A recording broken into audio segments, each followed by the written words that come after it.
fière d'eux. Parce que c'est pas facile. Tout ce qu'ils ont dû... leur trajet n'était pas facile. Tu sais comment ils ont commencé leur vie sans connaître quelqu'un, ces personnes.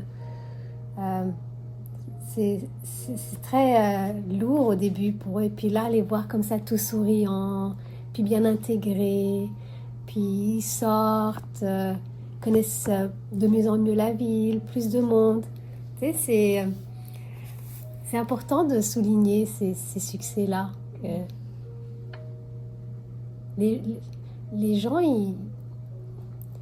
c'est important d'être gentil avec les gens.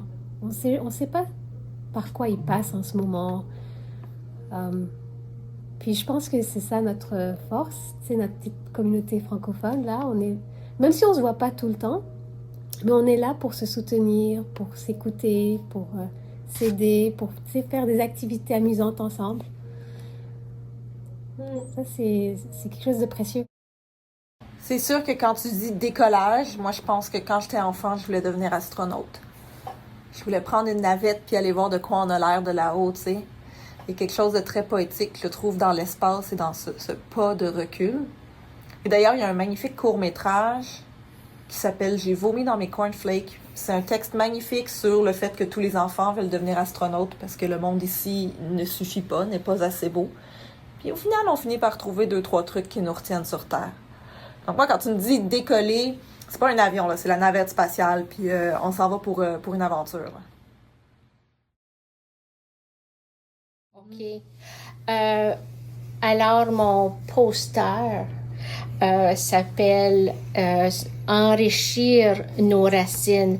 Alors, qu'est-ce que j'ai fait? J'ai mis ma mère au centre de mon affiche parce qu'on enrichit nos racines à partir de génération en génération. Nos racines, nos valeurs, nos traditions sont transmises de génération en génération. Alors, ça commence avec ma mère.